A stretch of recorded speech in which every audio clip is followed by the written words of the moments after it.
सबैलाई good evening भन्न चाहन्छु र आज चाहिँ हामी डुलङ एन्ड पिटिट मेथडबाट जुन एटमिक वेट पत्ता लगाउने कुरा छ त्यससँग सम्बन्धित न्युमेरिकलहरु चाहिँ गर्छौं र अब फर्स्ट क्वेशन चाहिँ हामी गर्न गइरहेछौं।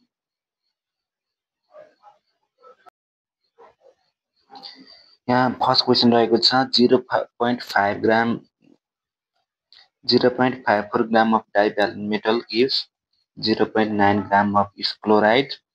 Determine the atomic weight of the metal भनेको छ। यहाँ मैले क्वेशनले चाहिँ त्यही भनेको छ। भन्नाको मतलब अब यहाँ चाहिँ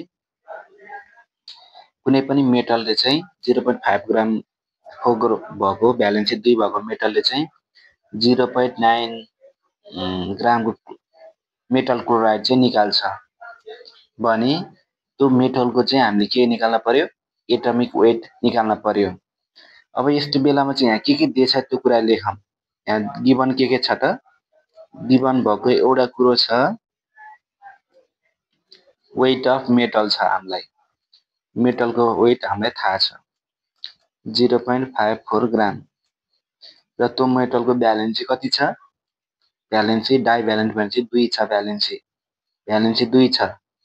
अनि त्यसपछि गएर 0.9 ग्राम अफ इस मेटल क्लोराइड भनेपछि weight of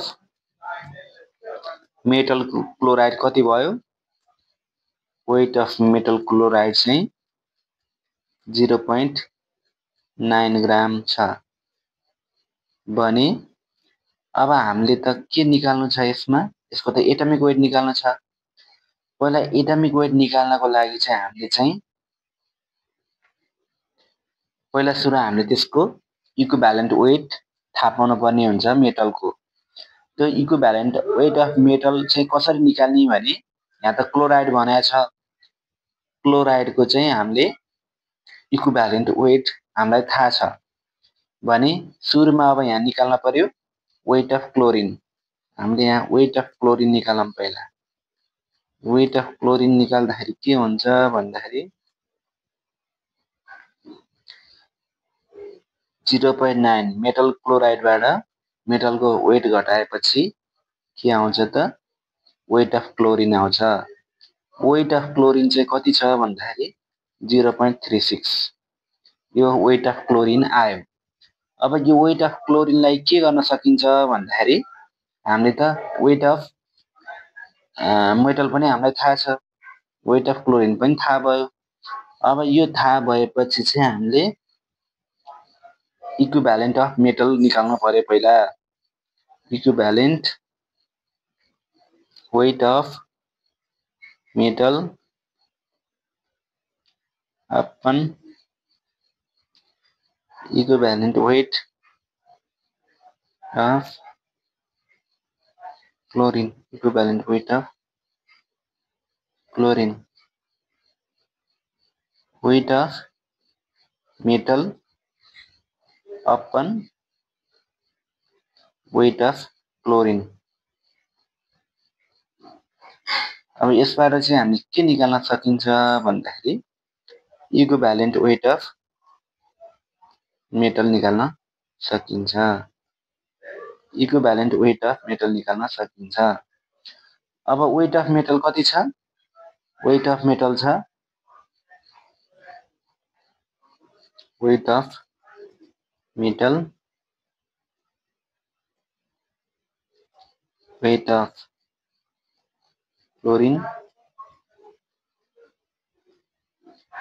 into equivalent weight of chlorine। अब weight of metal छ 0.54 ग्राम अनि त्यसपछि गएर weight of chlorine छ 0.36 सरी।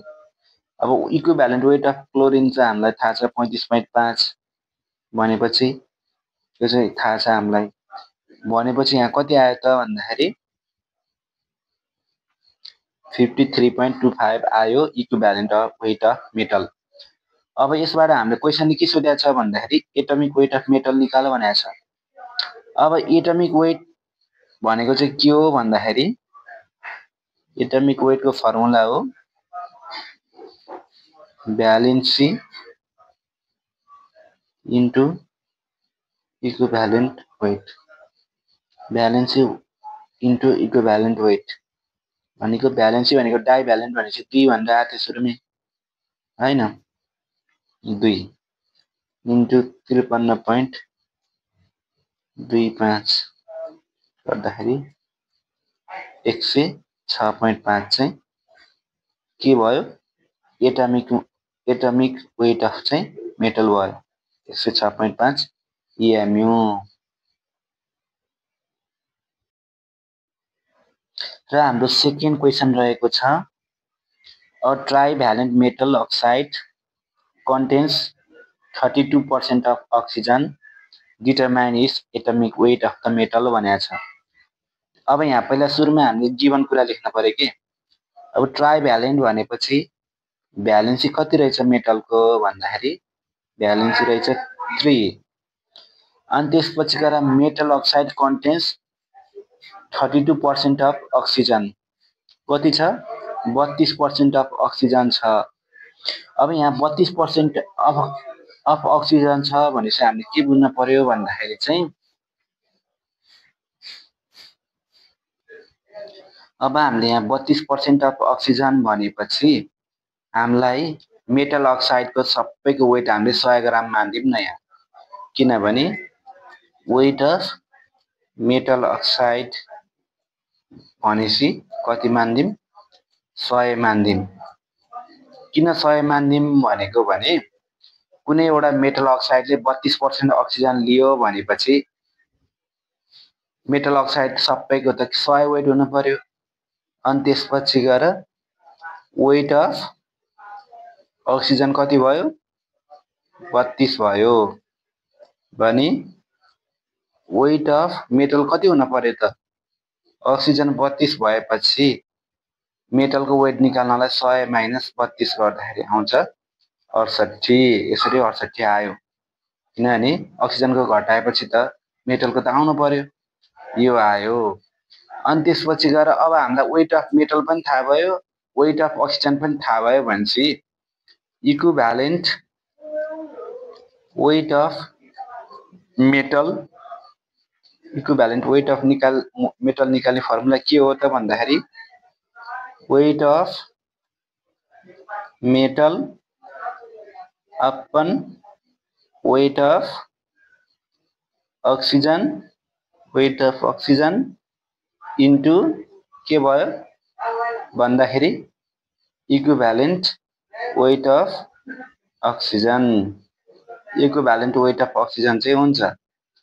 अब यो फर्मुलामा हामीलाई दिएको कुराहरु राखौं। पहिला वेट अफ मेटल कति दिएको छ वेट अफ मेटल हामीले 68 निकाल्यौं, वेट अफ अक्सिजन कति छ 32 छ अनि त्यसपछि गएर इक्विभ्यालेन्ट वेट अफ अक्सिजन कति हुन्छ 8 हुन्छ।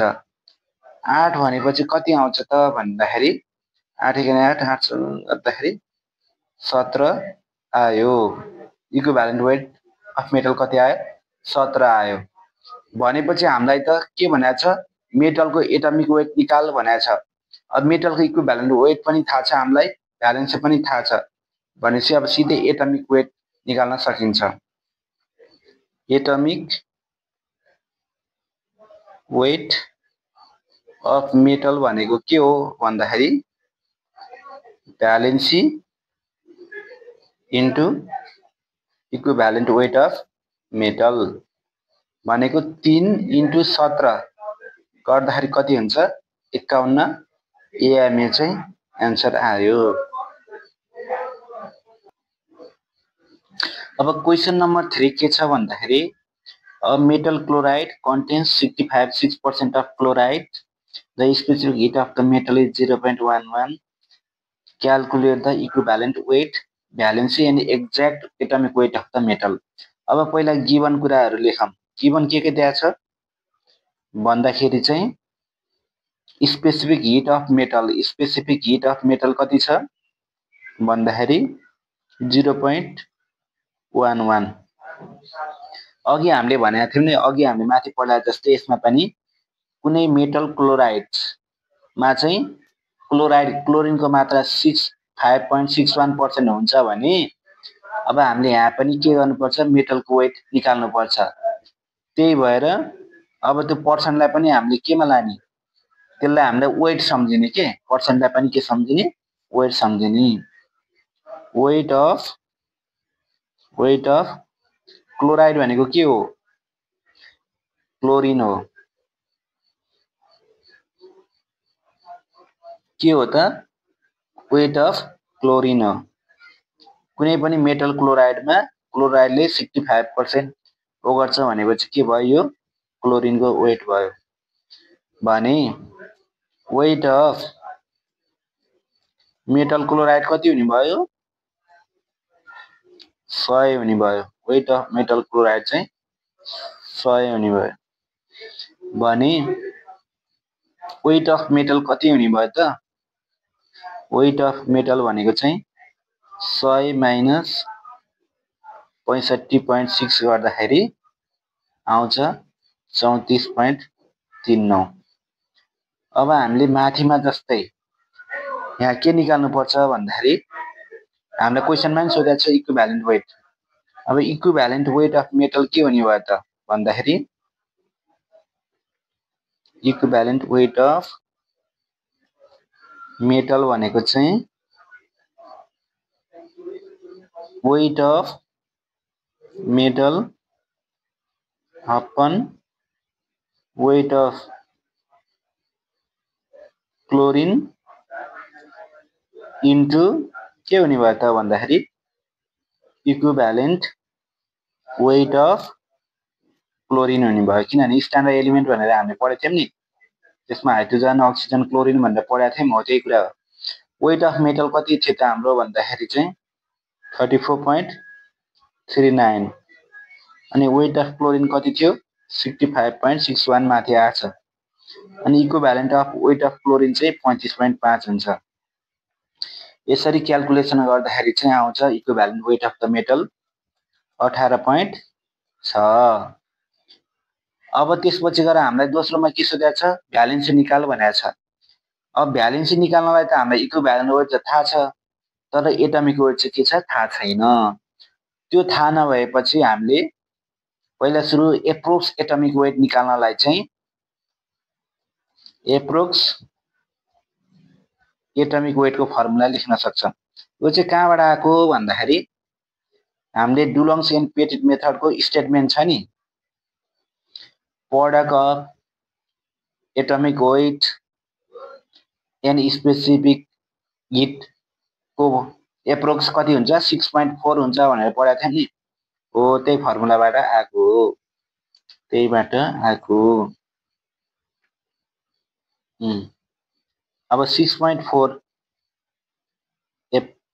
अपन कति भयो 0.11 के छ स्पेसिफिक हिट छ जुन हामीले यहाँ माथि नै लेखिसक्यौँ गिभनमा नि लेखेका छौँ स्पेसिफिक हिट भनेर स्पेसिफिक हिट अफ मेटल 0.11 गर्दाखेरि आउँछ कति आउँछ भन्दाखेरि 58.18 अझै हाम्रो के आएछ यो आएको atomic weight exact atomic weight हैन है यो एप्रोक्स हो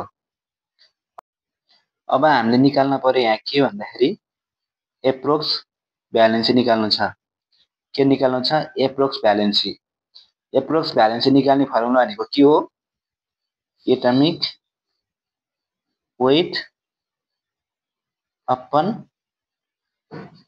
इक्विभ्यालेन्ट वेटले भाग गरेपछि के आउँछ भ्यालेन्सी आउँछ अब हामीलाई थाहा छ एटमिक वेट हाम्रो के छ कति आछ भन्दाखेरि 58.18 अनि त्यसपछि गएर हाम्रो इक्विभ्यालेन्ट वेट कति आछ भन्दाखेरि 18.6 आएपछि कति आयो त भन्दा यसलाई डिभाइड गर्दाखेरि 3.11 यो त होल नम्बरमा आएन फ्र्याक्सनमा आयो त्यही भएर यसलाई एप्रोक्स भ्यालेन्सी भनेको अब यसलाई नजिकको चाहिँ नियरेस्ट होल नम्बरमा लाँदाखेरि यसको 3 हुन्छ भनेपछि देयरफोर भ्यालेन्सी कति भयो भ्यालेन्सी अफ मेटल चाहिँ 3 भयो अब हाम्रो क्वेशनले भनेका कुराहरू इक्विभ्यालेन्ट वेट पनि आयो भ्यालेन्सी पनि आयो र लास्टमा हामीले के निकाल्नु छ exact atomic weight.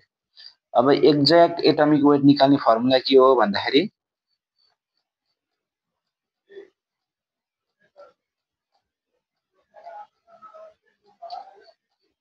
Exact atomic weight of metal कति आयो त भन्दाखेरि valency into equivalent weight of metal. Valency भनेको 3 हो, इक्विभ्यालेन्ट वेट अफ मेटल भनेको कति छ 18.6 गर्दाखेरि 55.8 एएम आउँछ। यसरी चाहिँ हामीले गर्नुपर्छ न्युमेरिकल। Thank you.